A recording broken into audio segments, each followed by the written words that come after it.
Rock isn't dead. It's in flux.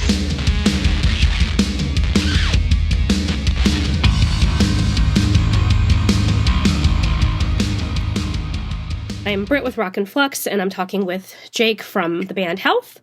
Jake, I know you all started back in 2007, and that was when you released your first self-titled album. And from there, you all toured with Nine Inch Nails as an opener for them. Can you tell me a little bit about how that came about, working with Trent and like that tour and everything?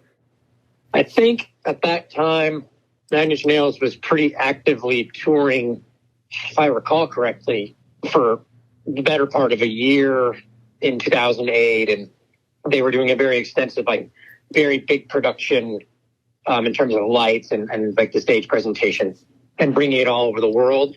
So they had, and they've continued to do this if people follow it, but Trent's very involved about curating the openers. And usually they don't just have someone do 30 dates of a run. They sort of break it up and have bands do all these different regions. And I think that certain artists of that size, they kind of leave it up to their booking agency or their management, having someone else on the roster to find someone to stick on there, or they think it'll be a good fit, or maybe push tickets or whatever. And I think that he's actually, to this day, still really involved with all that. And so there was just a lot of different bands that were sort of from the underground or indie world that were sort of exciting and doing interesting things that he was taking out on tour. And then I believe we were in London playing a show, and I got a text from my manager, and it was like, do you guys want to go on tour with Nine Inch Nails? I remember distinctly because my European booking agent was at the show, and he was like, oh, that's bullshit. There's no way that's happening. Because we were definitely probably the smallest band that they had taken out with them. And, we don't, especially at that time, we were a noise rock band. We didn't really have songs. Right. So that's how that started. And then we did a limited run. I can't remember how many shows it was. It was like, 8 or 10, not that many.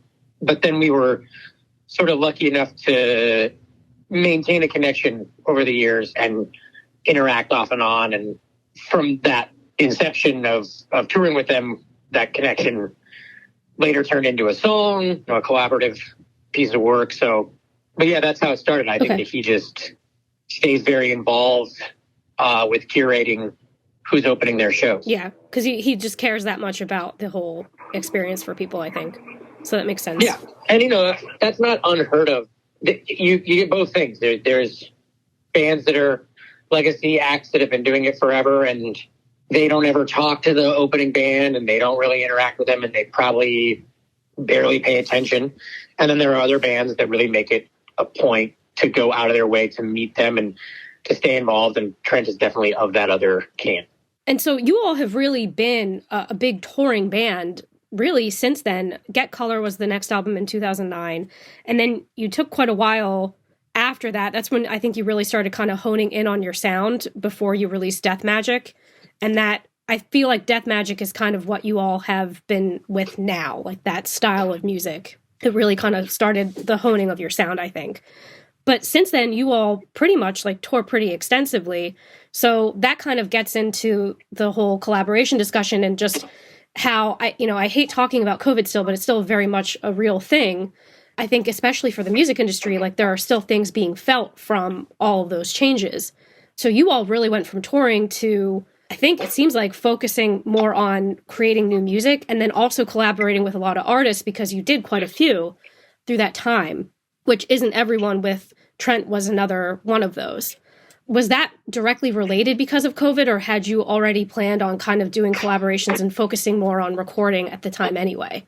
So, each one of our LPs has always had a corresponding remix album. We came out of a time that there was this very fertile underground electronic music culture that was centered around being exchanged and discovered on blogs. And so there was all these interesting artists that were doing remixes. We were very inspired by that scene, even though we didn't make that kind of music.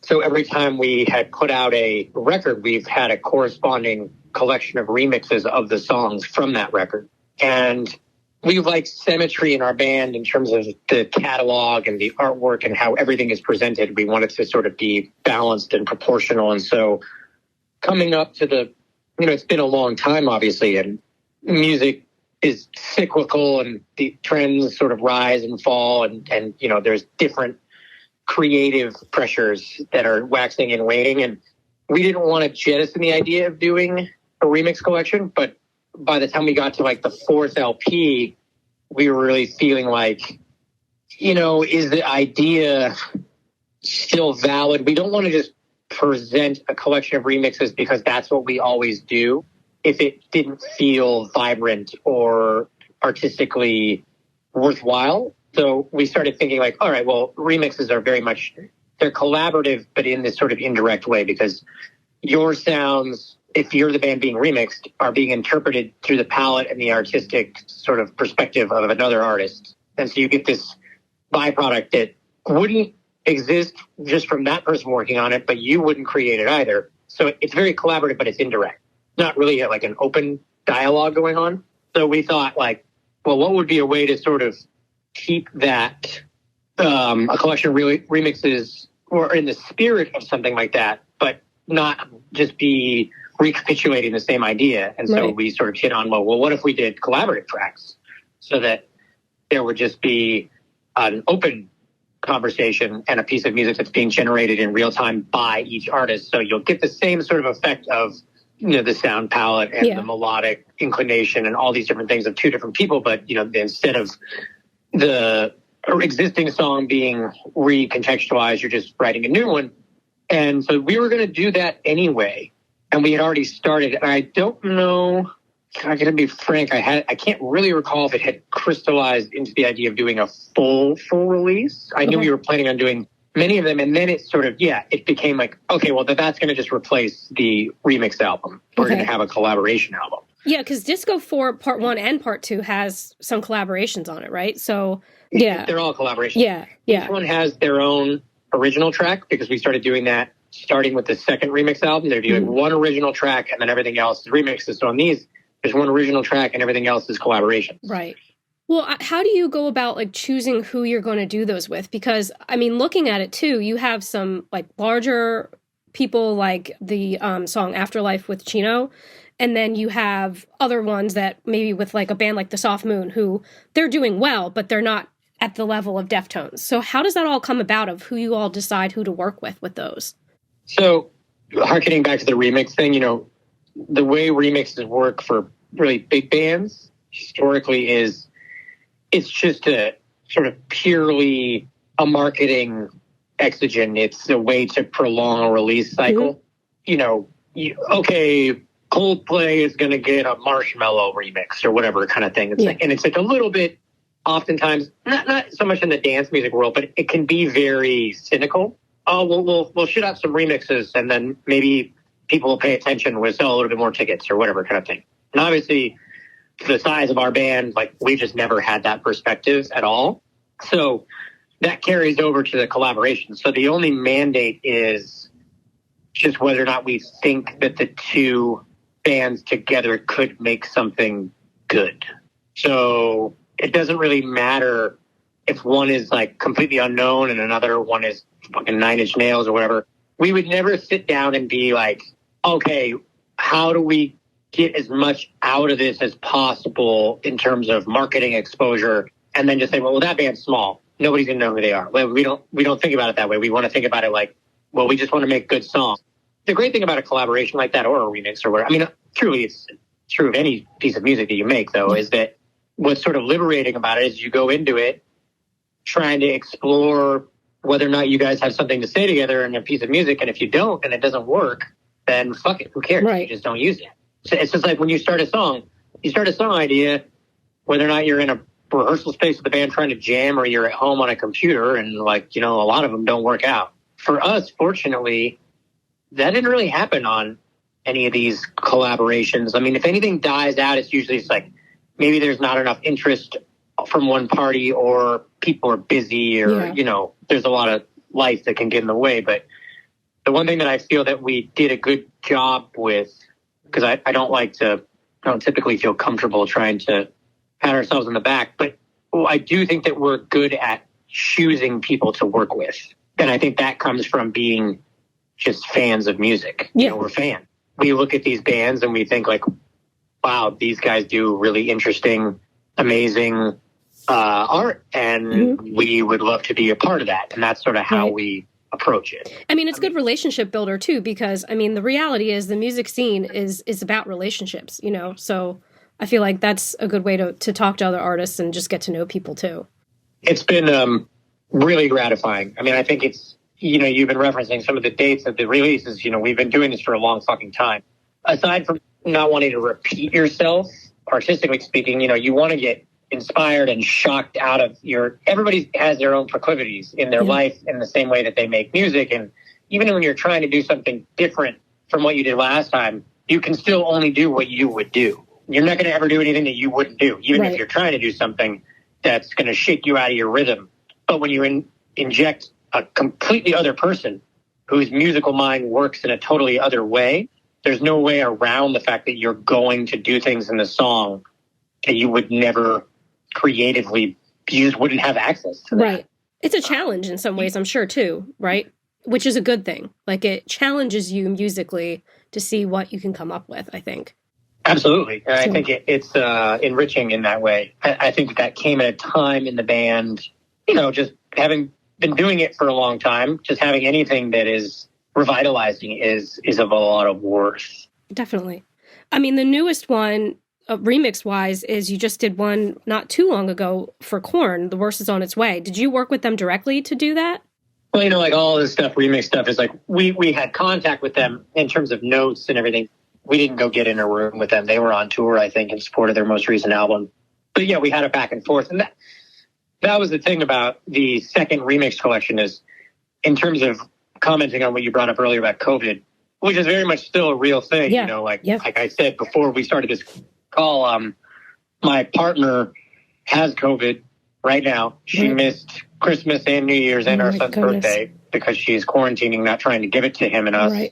And my dad independently has COVID, and I'm trying to get him. You know, it's very much exerting a very serious influence on, you know, our experience. And we've been lucky enough to get back to touring, but there was never a plan to have a Disco 4 Part 2. That just happened because COVID just continued.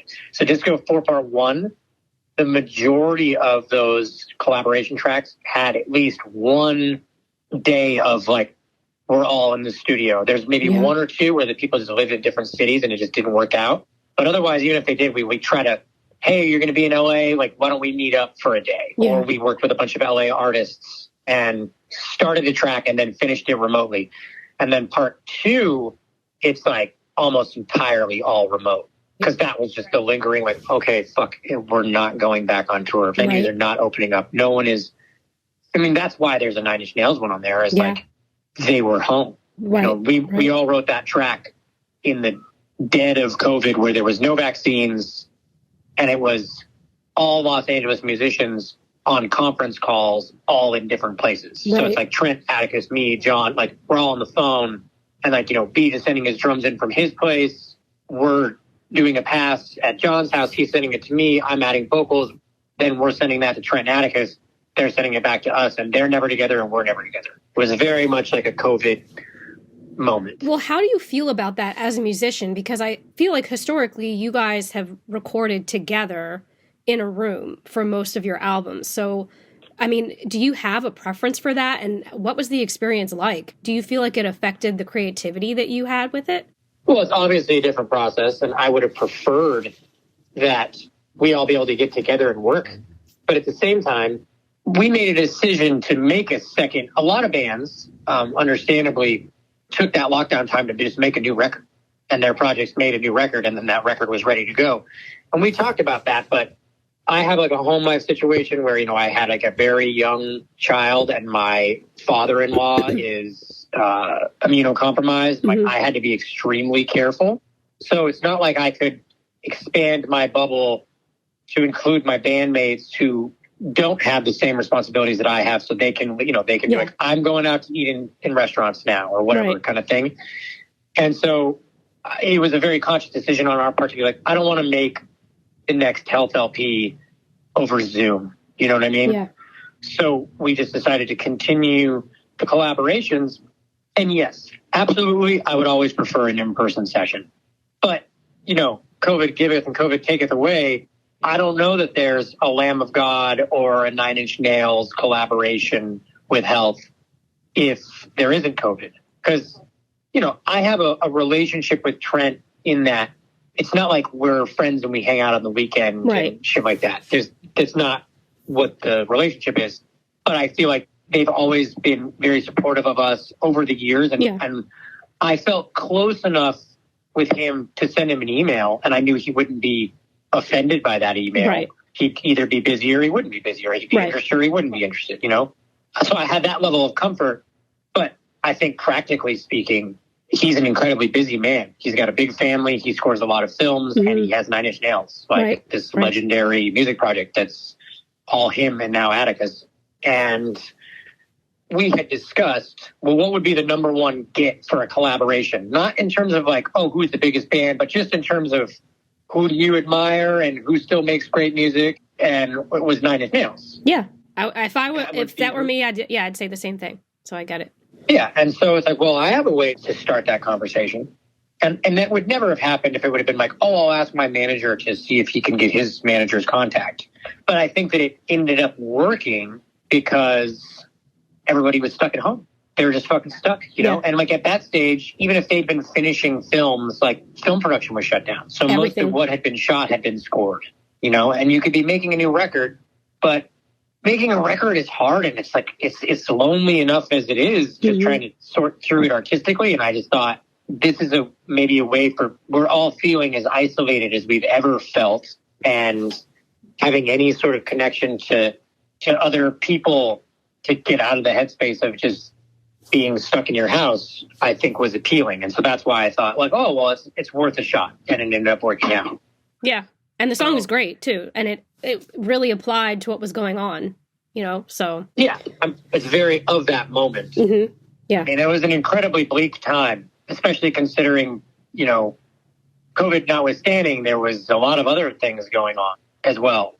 That was the sort of heat of Trump not conceding the election, and then the George Floyd killing and the riots. It was just it was a crazy time. The whole ship was going down. It was a crazy time in our history, very unknown and unsettling too. So I still have a reaction to my partner and I were talking about that. She and I were watching something, and it was you see the footage of the empty streets in Times Square or London, or then you see the storming of the Capitol, and it's kind of trauma-inducing. You're holy shit, that wasn't that long ago. And that moment, now I can process it, but at the time I was processing, I do not know what is going to happen. No, we lived through that.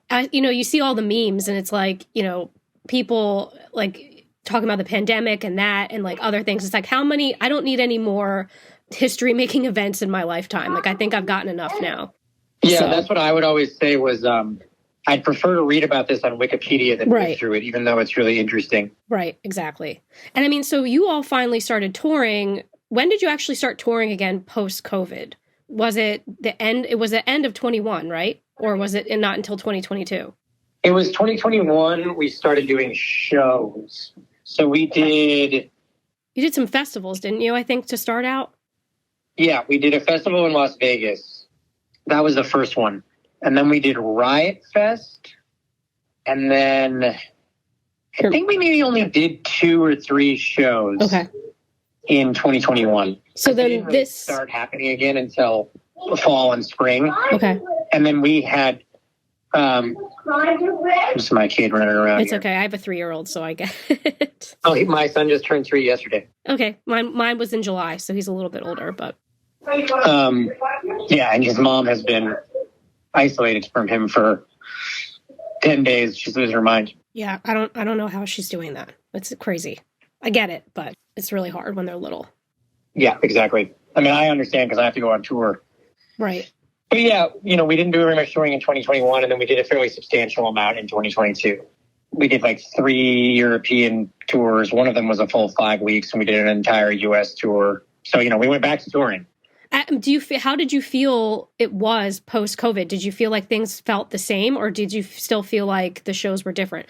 In Phoenix, it was pretty packed, so I felt like things seemed normal.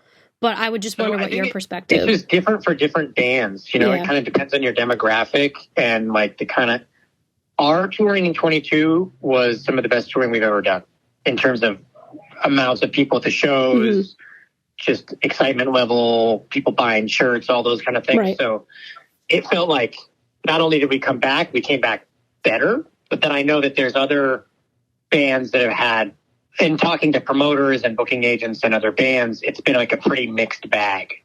Like there's certainly a, it's kind of a crapshoot and you don't know what's going to happen. Like, are people going to come? I think that there's definitely a lot of people, the pandemic retired them from live shows. They just don't. And that still happens at our shows where people will come and they'll be like, they'll comment on Instagram or they'll say something to you and they'll say, this is the first time I've been out since COVID. Wow. So that's still happening. But I think we were fortunate to have the experience of really good shows in 2022. Right. I mean, yeah, I was there. At least I was there in Phoenix, and I thought I thought it went really well, and the crowd was pretty full. I mean, that was a great show for us for Phoenix, where Phoenix is not like a big market for us. Right. So, we consistently saw more people at our shows, especially for us. I think we've just noticed, we've always been like a coastal elite band, if you will. Mm-hmm. Yeah, I know what you mean. Like, we've historically always had good shows in Los Angeles, Chicago, New York, and Austin. And then in between, maybe people don't really know about us. And since we kind of dipped our foot into maybe more connecting to people in the heavy music community and then doing the collaborations, we've just been noticing we kind of just have pretty good shows no matter where we go. And that's new. And I think that's been very gratifying. Do you think it's because of the collaborations that's because of that? Or do you think it's because of like social media and just also people finding new music a little more easily now?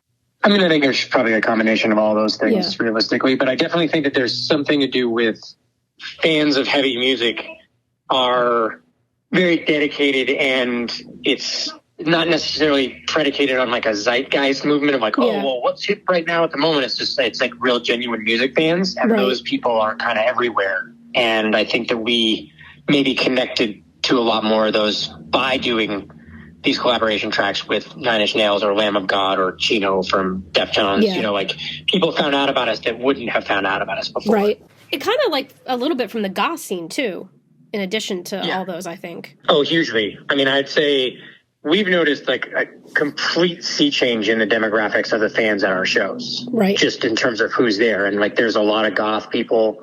Like at a health show in 2012, you would never have seen, like now our shows, like you could have someone in like bondage gear or cat ears or a Slipknot shirt or a whatever, like you wouldn't have seen that before. Well, yeah, because you guys were on Pitchfork before, and now that would never probably happen, which I actually think is a good thing. But oh, absolutely, it's fantastic. And the thing that's really ironic about that as well is that like the sort of mandate for Pitchfork is that, especially now, it's like you're on the cutting edge, and it's kind of like sort of viewed through a political lens as well. But we've noticed like since we sort of moved into the heavy music space, like our crowd has become much more diverse. Right, which is what you want. And I mean like diverse, where there's a lot of trans people at the shows. Yeah. There's minorities, there's black people, brown people, all these different kinds of things. Whereas like when you have a Pitchfork crowd, it's all like white college kids. Right. But it also just has that pretentious air about it, And for me, I don't think that's what really music is essentially about. It's about anyone being able to connect with something. And it doesn't matter what your background is. And that's the beauty of then like seeing a band that you like and seeing it live is you see all the other people that also connect with that music. I mean, that's why I typically stay away from doing reviews and stuff like that, because for me, who am I to judge what somebody else is putting out into the world? If I don't like something, I just don't listen to it. It's really simple. And that's my personal mentality on it. But, places like Pitchfork, that's all they pretty much do. So.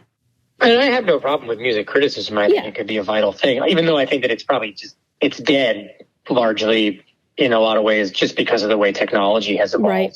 Not because it's invalid in the same way that like people don't read books anymore either. Shit happens. I'm glad we actually finally got to do this. I appreciate you being persistent and following up with me. I'm sorry that it didn't work the first time at Phoenix. No, it's okay. It's totally okay. I totally appreciate you taking the time to talk with me. Thank you, Jake, for your time, and I appreciate it. And everyone, listen to this on all of the podcast streaming services coming soon.